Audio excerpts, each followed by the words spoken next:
Hello everybody, RegiTime here, and in just a moment we're going to be playing some 10 speed poker on Party Poker. A couple of announcements to make before I get started, so if you don't want to listen to me wibble, if you're not interested in things that have been happening in my personal life or my plans going forward, then just skip forward till you start seeing some cards on the YouTube video and you can just get straight into watching me play. But for those of you who do have like a small interest in what's going on in my life, I'm absolutely delighted to announce the safe arrival of my granddaughter, Darcy Marie. She is beyond beautiful.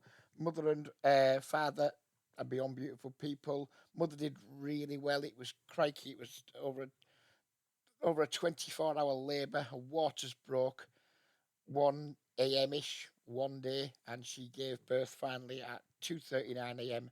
the following day. The poor cow. She had it hard, to be fair, but went to see them yesterday. Everything's brilliant, all well. Absolutely delighted about it, and yeah, thinking back to when I was first told I was about to be a grandfather. Both my son and his girlfriend are pretty young. To the shock of like bloody hell, what have they done? To her coming now and seeing what a good job they've made of making a home together and all that. It's just fucking brilliant. Couldn't be happier. Could not be happier. I had a few weeks before the birth where I was just I'm too old now, too old for this nonsense. I was just anxious, stressed, the lot. It's like worrying about how they're gonna cope, is everything gonna be okay? All the usual like fears that are natural to houses before something happens. Not even my bloody baby. And yeah, I was pretty wound up. And I didn't play good poker. I wasn't playing a lot of poker, to be honest with you. And then the last few days before the child was born, before my granddaughter was born, I barely played any at all. And when I did play, my head wasn't in the game. So if you benefited from any donations from me on any of the sites I play on in the last 72 hours to 96 hours, then yeah, nice. Spend it wisely. Enjoy it. So yeah, it's made me stop and like I think when something um, a landmark milestone event happens in your life, it sometimes makes you want to take stock. And yeah, we're not playing for a few days. I'm not playing seriously for a few weeks. It almost felt like I wasn't missing it, and I was like questioning, am I falling out of love with the game? Is the game getting too technical now? Is there too many people in there who are like technically semi-competent that just make the game less fun? I was having all these thoughts. I don't think any of them are true, to be honest with you. I still think if you're sat there now thinking, "Oh God, am I any good at poker? Do I stink at poker?" You can stop worrying because you are not good at poker and you do stink at poker, like I do, like almost everybody else does. So stop worrying about that and start thinking more about, okay, well, how do I get more from poker? Um, Obviously I want to make money from poker, but it's a hobby. It's something we do, especially at the stakes we play. Assuming there's no one in this watching this video that plays high stakes, which I think is a pretty safe assumption. We play. Most of us are going to have jobs and not rely on poker for an income. And ideally, we just want poker not to be a drain on our finances. And if it can put a little tick in the money made column at the end of every year, then I think we can consider what we do in poker as a success. So even if we just break even or lose a little bit, if you lose the price of a few pints a week, but you really enjoy playing, then good for you. Just keep doing what you're doing, keep striving to get better, but keep remembering to enjoy the game. And that's whatever format you play, whether it's those silly spin and go things, whether it's spin up cash, whether it's fast fold, whether it's normal poker, it's PLO, whether it's tournaments. Doesn't matter. Just like figure out what you enjoy doing the most and do it. And that's what I'm on to today with this video. I want to try and get onto like a better schedule. I'm nearly 50 now, and staying up till 4, 5 o'clock in the morning, grinding poker, then getting up at whatever 10, 11 o'clock, doing a bit for a little bit, then needing a sleep again during the day, and then like then just like staying up again till 3, 4 in the morning. It's there's nice things about it, there's good things about it, but it's not a normal life, and I'm getting too old to have an abnormal life, I think.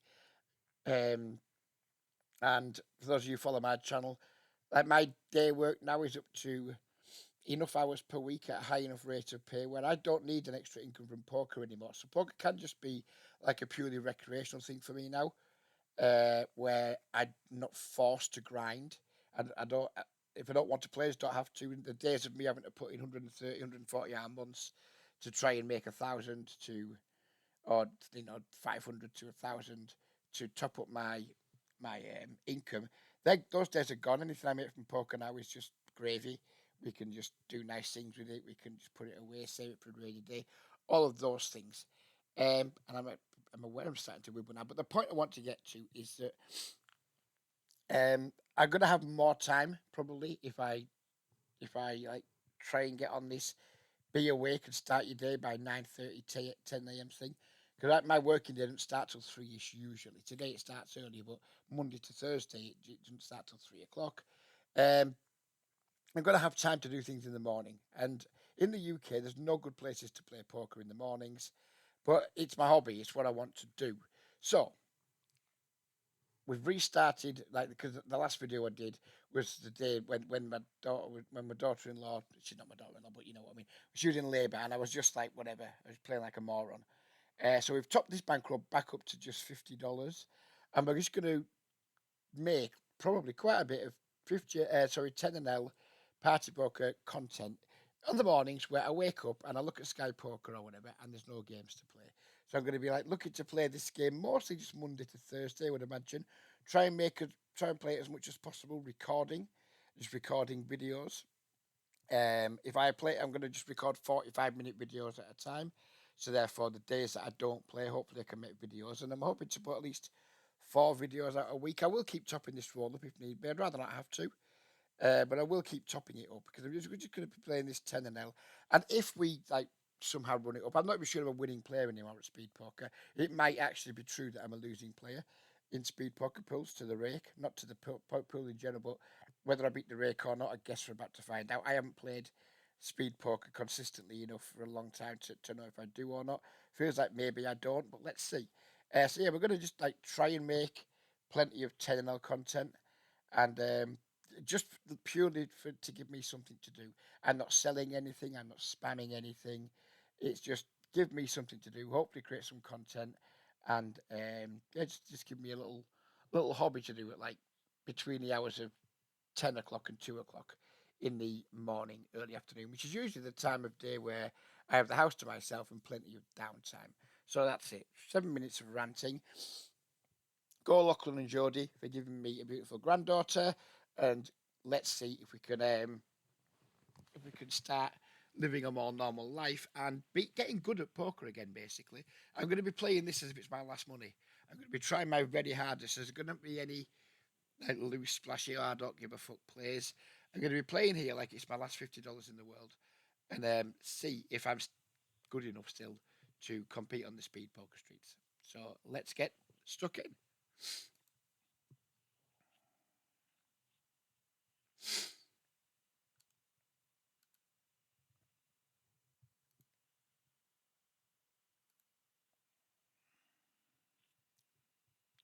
Going to be tagging all these non 100 BP players green. They might well be tight. There's an awful lot. If we look at like the triple eight pool where you can use a HUD, there's an awful lot of these players that are short stacked who are still playing like incredibly like tight stats like 18/4/1. So the fish in terms of like they haven't learned to be good at poker, but a lot of them can be really quite nitty.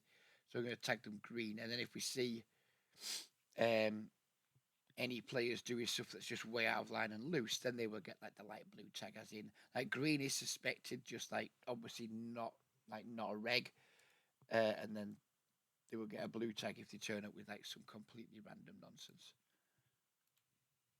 So we can like separate the actual whales from the just the tight fish.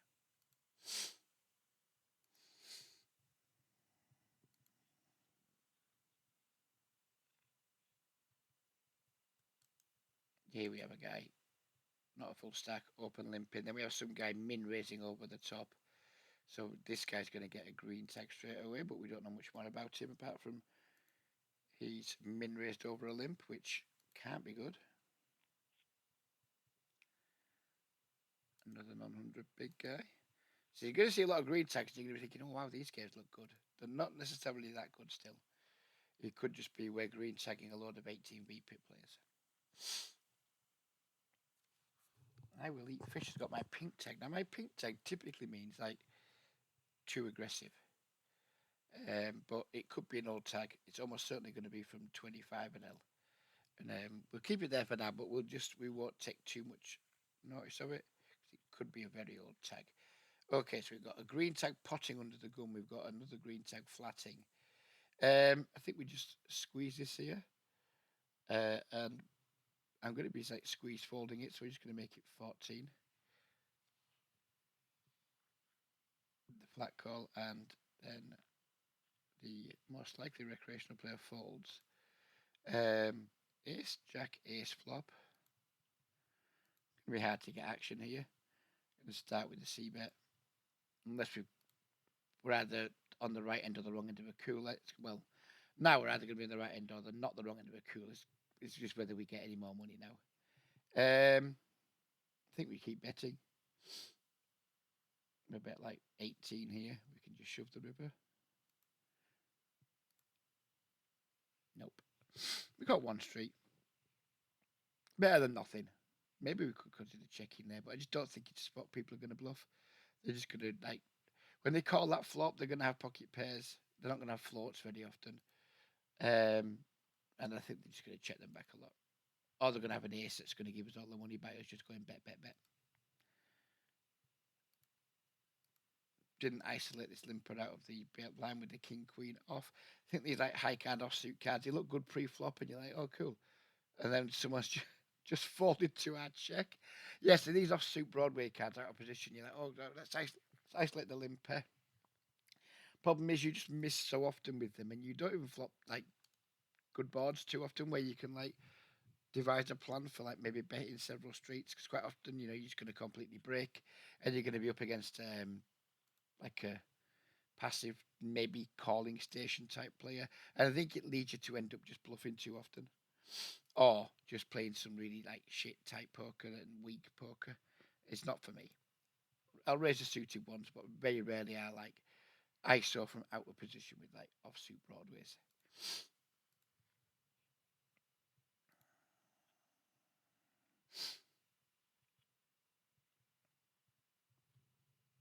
So on right hand side table, we flop top pair multi-way against two players with like pretty irritating stack sizes. We're going to start with a check. Over here we flopped a flush draw multi-way again. Again we're going to start with a check. And we're going to keep checking here with our ace nine. Probably got the best hand. Hard to get value when we've only got a 9 kicker. Maybe just try and get one street on the river, or make a flush and get many streets. Now I just think we block the river and hope to get caught by a queen or a jack. Do I want to call this turn probe? He's bet 1/3 pot. Guess we do. Although I expect we're quite a long way behind. When someone probes multi-way, 1/3 pot, it's highly unlikely to be a weak hand. I think if they're bluffing, they're going to go bigger.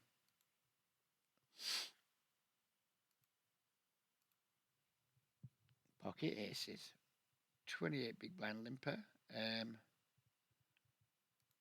to make this 3.5 due to his stack size. Normally I would make this pot or even 5x, but because of his stack size, it's going to make it smaller. Hoping to try and make it look like a weak ISO so something like this happens. Yeah, now we're all in.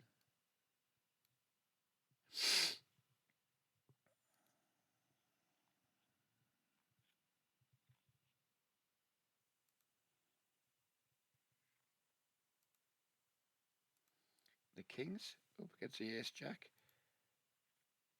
Don't think we'll be cashing out against the ace jack when we're like 92.6% favourite.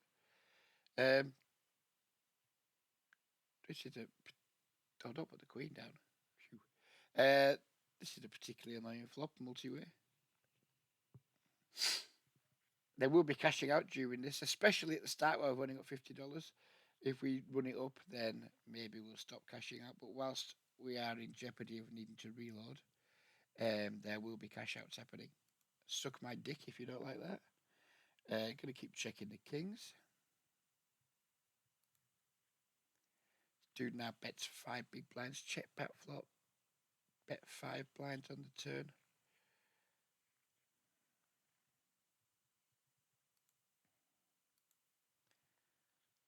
Hmm.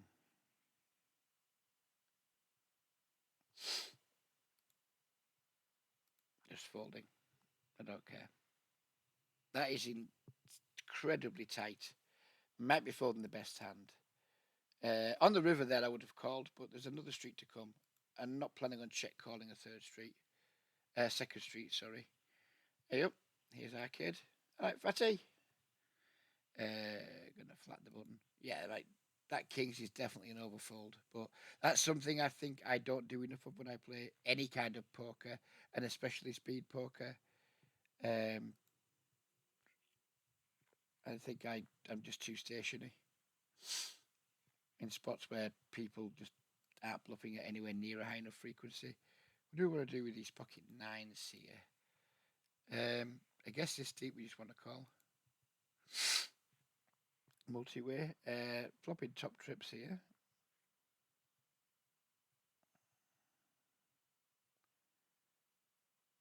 I think we'll start with a small bet. And we'll fold the nines.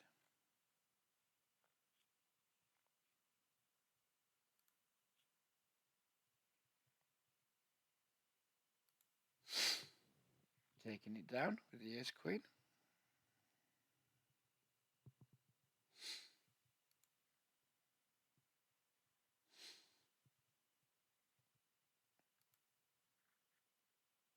Pocket nines. Do I want to run this for 32 bigs? That is the question. I guess we do.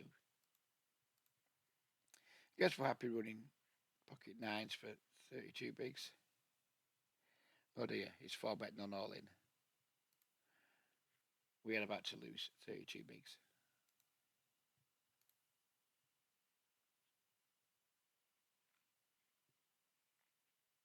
Who knew the non all in 4 bet would be aces?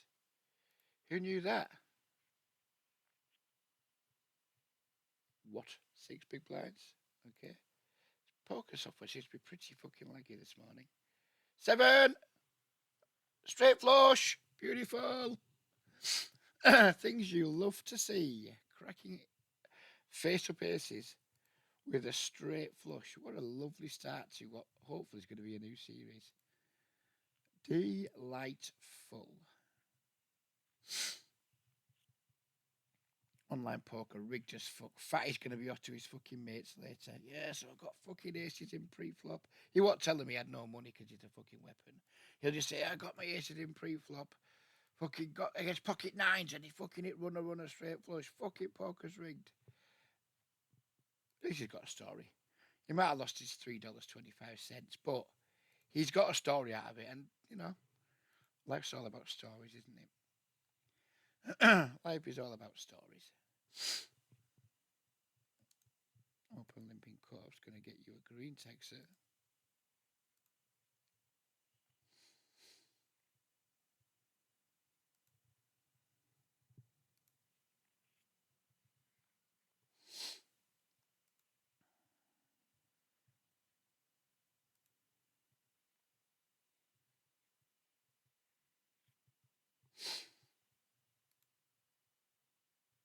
Four five suited versus the 3x.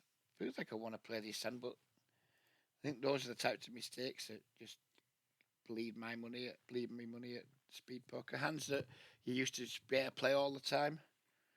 They just don't make money these days. Maybe they never did. Maybe we just didn't realise they didn't. We are defending the 6-5, even though he has made an extremely large open size. We flopped ours at a bottom pair. I imagine this guy's not going to have too many small bets post flop, given he owned for pot pre flop. But if he does bet small, we will. Okay, so he definitely doesn't have any small bets in this spot on the flop. He's gone with over bet, which is reasonable on this board. in my opinion.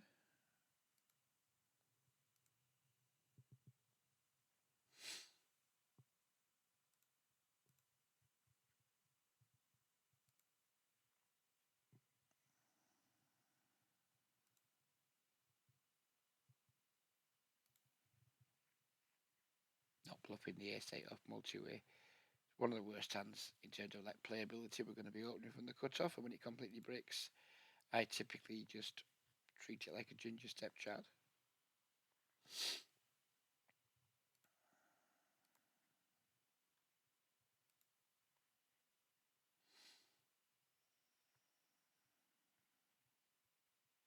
Flopping a pair plus some backdoors with a 7-6 suited. Start by checking. Not planning on folding. 100 half pot.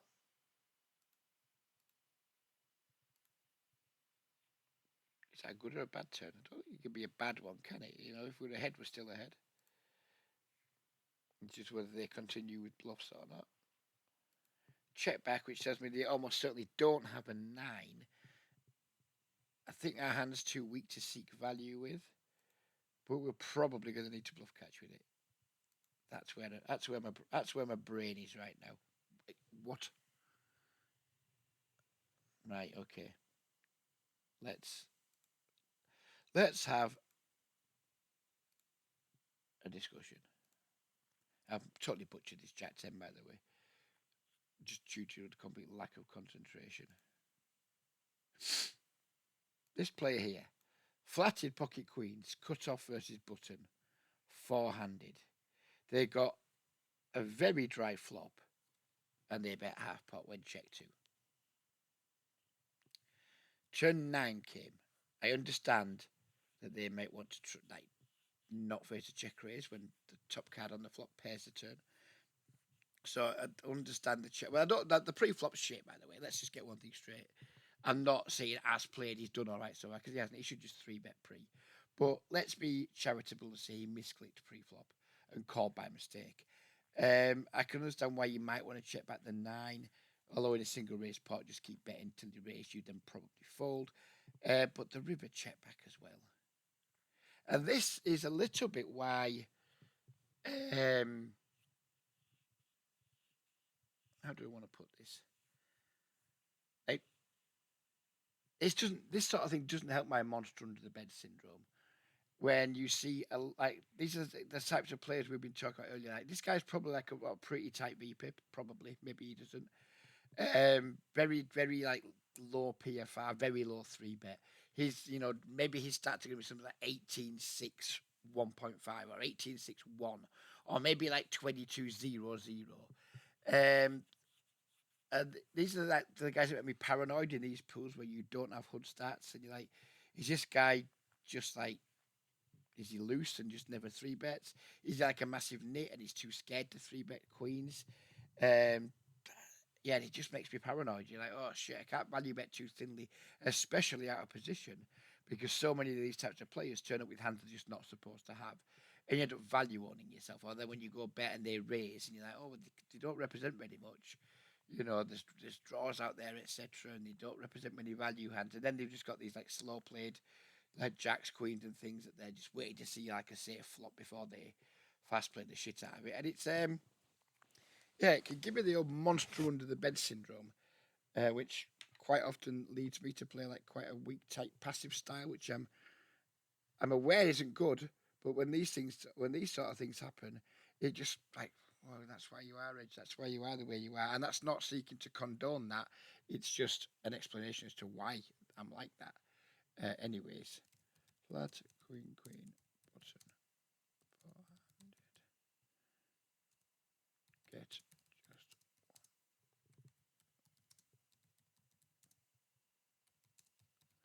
you post. So that note's just going to basically tell me to be wary of this guy in terms of like he's capable of turning up with hands that you really shouldn't have. And I hate the types of regs when you see the conversations in Discords these days, isn't it? It used to be Skype groups or whatever, but now it's Discords where you'll see these asshole entitled regulars complaining that they got stacked by someone who turned up um, with a hand that isn't in GTO ranges. And then they're like, oh, I got beat by a non-existent combination, etc. Fuck off, lads. Absolute fucking bell ends. Of course, it's an existent combination. It can be dealt from a 52 card fucking deck. Of course, it's just because you don't think that combination exists because some solver's told you it shouldn't. Fucking cunts. No time for them. Anyway, we've been docked into on an 8 high flop, and we're not going to float. The board's just a little bit too connected for me to want to float. Like slightly less connected board, 2 overs, I would be looking to see a third card. Sorry, a fourth card, but on the 6, 7, 8, donked into, there's just not going to be many turn cards I'm going to want to see. We're going to squeeze the King Queen off here versus cut off.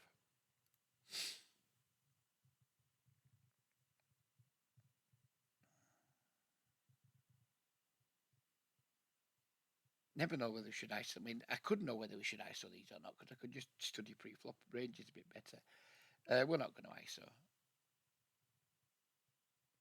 I've done a lot of looking at ranges when we're in the big blind and small blind limps first in.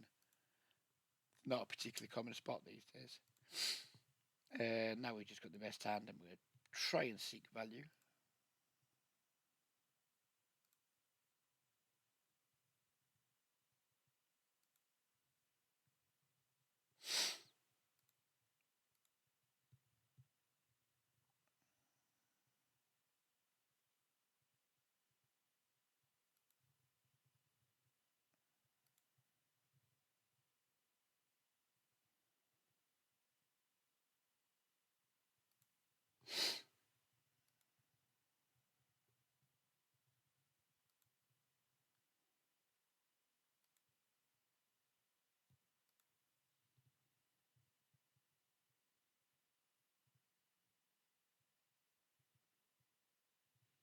King 6 suited versus 3 extra middle position in the big blind.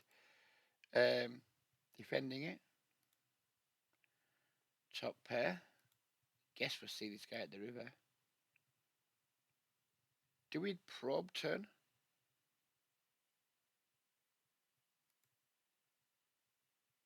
I think without the 6, without like the gutter ball, I think we maybe want to probe this, but we're protected a bit more on like straighty card type runouts. I think we have a trivial block on the river.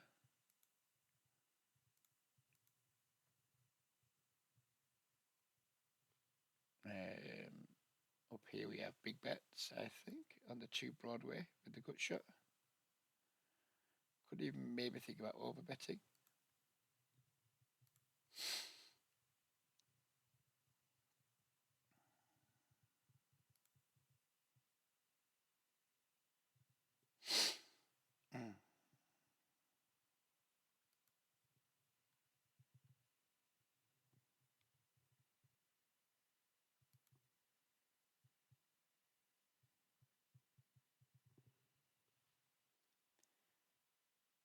We're back to our earlier conversation about raising offsuit broadways versus limps from the blinds. We're just going to check the ace jack.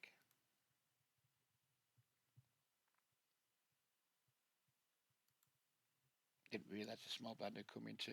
Wouldn't have changed anything. Yeah, it's annoying when you let this guy win with his like 8-5 suited that he's limp with or whatever. But you'd probably limp into call that anyway, and then things just get dicey post flop.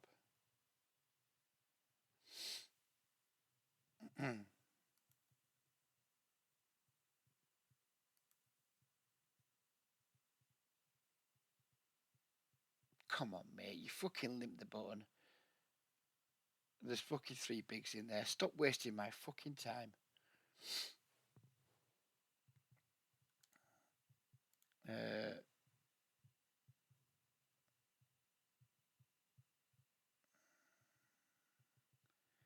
a 3-bet this. We're only going to go to 10 big blinds due to the stack size we're up against. We're obviously 3-bet folding it. And fold it, we do.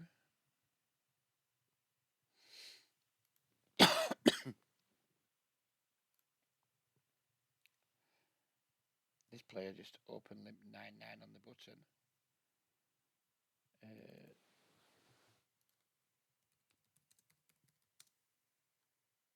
Not open line bridge.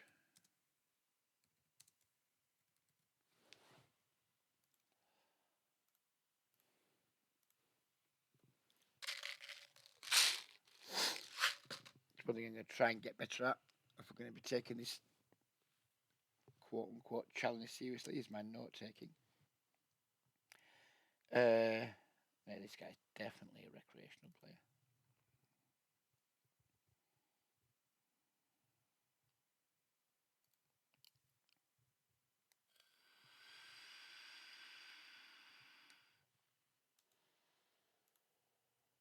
So you can get that tag. Doesn't necessarily mean they're wild. It just means that we're very confident that they're actually a legitimate fish rather than someone just not topping the stack up who's pretty tight.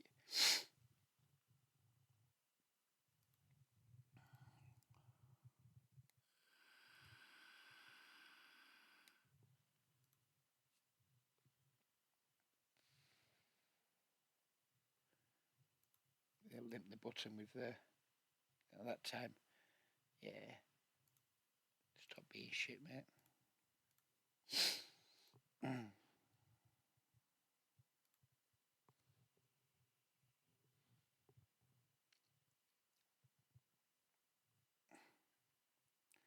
Listen, the one blind limp here, it's basically a check. I mean, our hand is complete garbage, but we're going to see one more for 10 cents.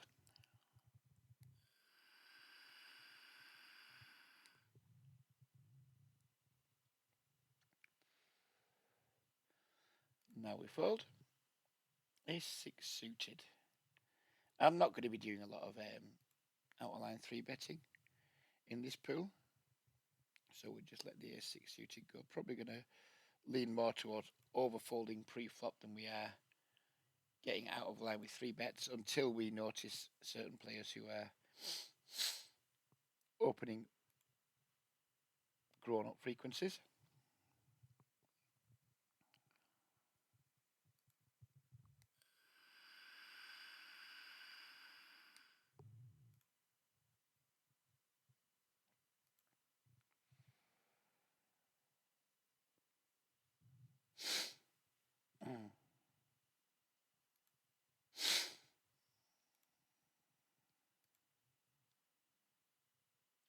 We're just going to bluff our 6-eye here because we have 6-eye. Do I want to set mine the 5s? I don't think I do. We can at some frequency. Don't know what that frequency is, but I suspect it's quite low, and I don't know anything about that player. Maybe it's a pure call.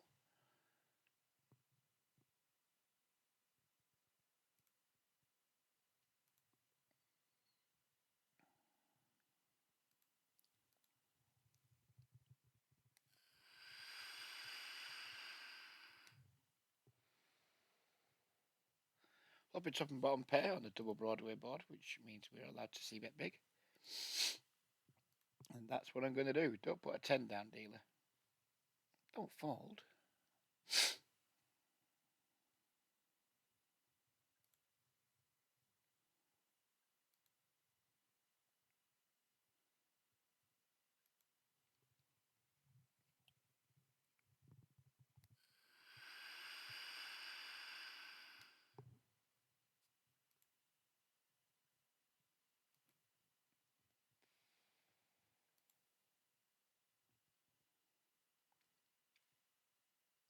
Queen 9 off.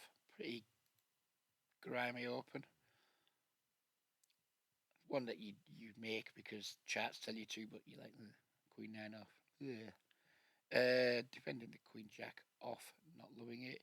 Expect to face some larger C bets here, although I wouldn't be surprised to see 1/3 either. Whatever the size, we're going to be continuing in some capacity. Flopping top and bottom, top 2 pairs here. What size do I want to use here? I think we'll go with a Shit reg half pot sizing. This player checks back this board, which I don't expect they would do with an ace very often, so we're just going to bet twice. Adding a flush draw to go with our top two pairs. The four shouldn't change very much. We're going to go with a larger bet now.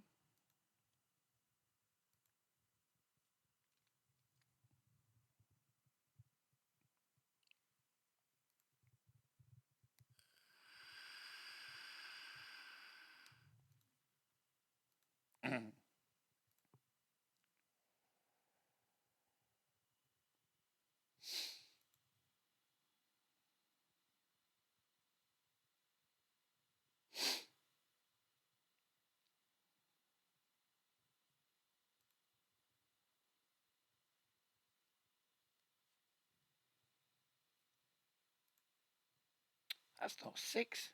Where's my six? Sadly, we're going to have to check call. I say sadly because I never know when to stop calling in these situations. Flipping an open ender on the right hand side table. Oh, we're not going to have to fold anymore. Do we lead this turn ever? I think we do. It's going to check through a lot. I don't want it to check through.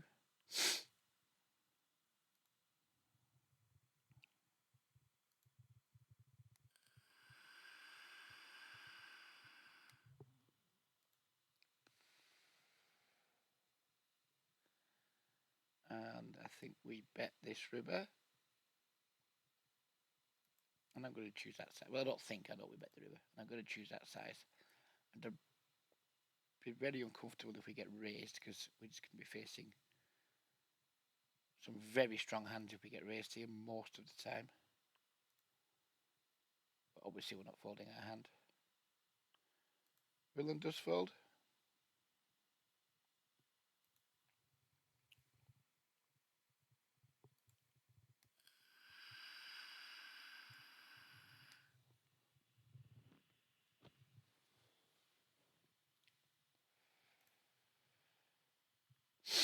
Ace 3 off. I think this is a 3 bet at some frequency. So fuck it, we'll do it. Against someone who's got the pink tag, so we expect them to be opening wider than your average player. Maybe they're not. Maybe that's a bad read on my part, but maybe they are. Waiting for players. There can't be many in the pool, I guess. Play four-handed and waiting for players. There's only 18 players when we started.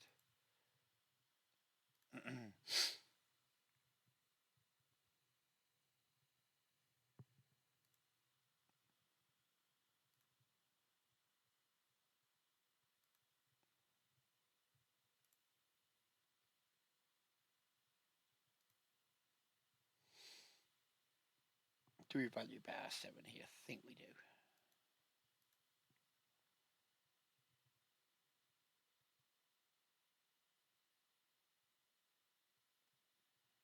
And we fold it. And we no idea what this guy's got.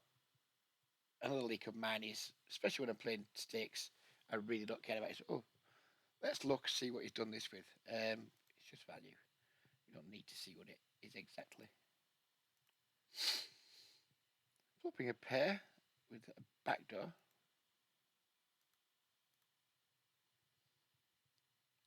Pretty uncomfortable facing a big bet. Not sure we should have big bets on this board. Now we're playing three-handed. Fortunately, I have to go out in a few minutes so we can stop playing soon.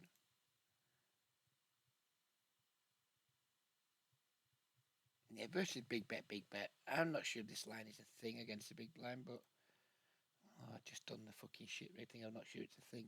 Just don't do that, Reg. But we're just going to fold anyway. I don't think it's a big deal there to over folding second pair. How many players are in this fucking pool? 15. And that's not even in unique players. It's just 15 seats. I'm two of them. Call the 10-9. Interesting flop. Might be some check raising versus some small bets.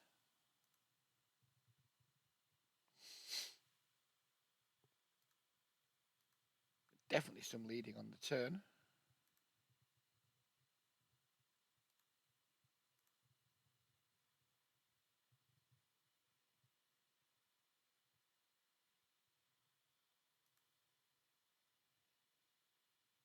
Then we get raised. Well, this doesn't make very much sense, does it?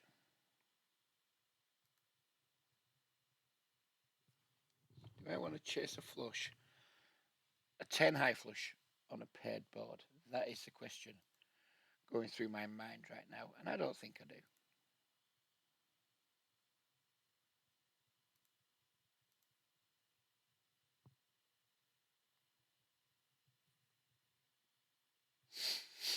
Mm.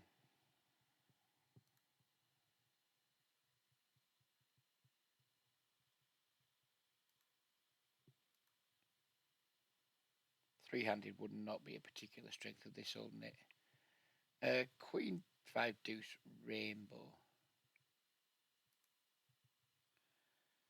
I guess the player who I think is going to be something of a battler. Still going to see bet, but not comfortable. Snap floats, we get absolute brick turn. Let me call a game with our ace 10 and probably fold. I mean, this guy does seem aggressive.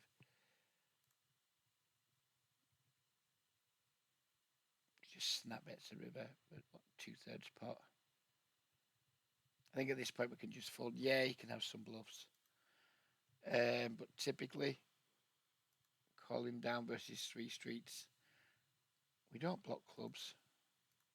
See, these are all the shit thoughts that go through my mind. We don't block clubs, blah, blah, blah. You know, we block a set of tens, this, that, and the other. I think I'm just going to fold, though. My spidey sense is saying fold.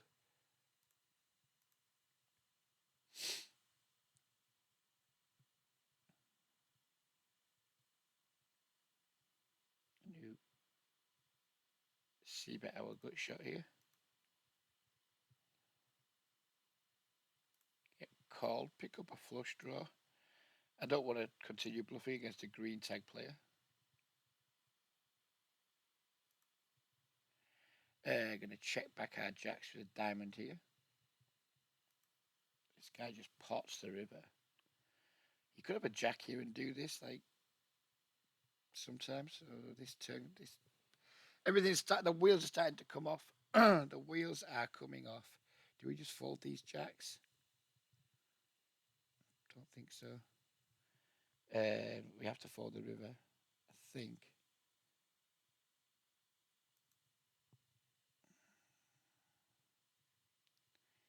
See, we chop at best here, but I think we probably do check quite a lot. I don't think he's got that much 10x in his turn leading range. Chop, chop.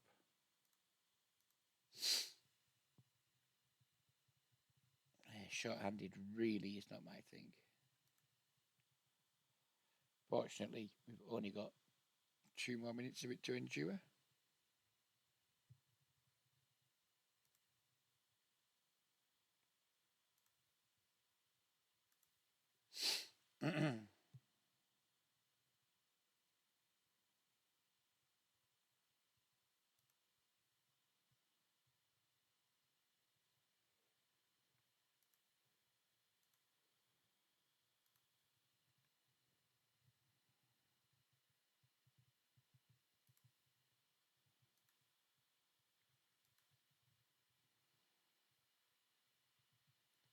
Player snap calls.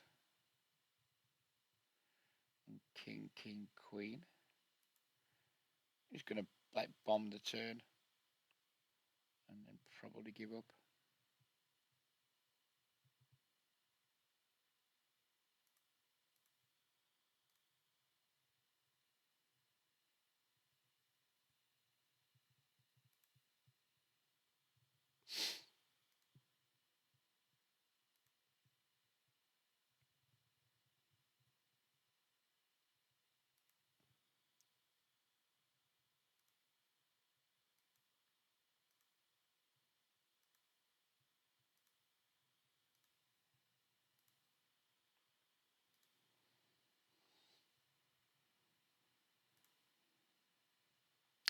So there we go. That is the end of the first session. Did we make money? $27, and we've got 27 at the table. So we made $4 or something that session. This isn't going to be about making money as such, as just like A, as we said at the start, something for me to do, and B, can my A game, and I'm going to try and play my A game as much as I can when I'm playing. Does my A game still beat speed poker? As I said at the start of the video, I'm not certain it does. Hopefully we're going to get to find out if I don't get bored of it. I don't think I will, because there's nothing else to do at this time in the morning. I'm mostly going to be playing on Sky in the evenings. During the daytime, especially in the early, like the morning hours, Sky just doesn't really run. So I'm going to have plenty of time to play. So hopefully we'll get to find out. So anyway, thanks for watching, everybody. Have a great weekend. As always, fuck the Tories and all who vote for them. And yeah, we'll see you again on Monday, hopefully. Take care and bye-bye for now.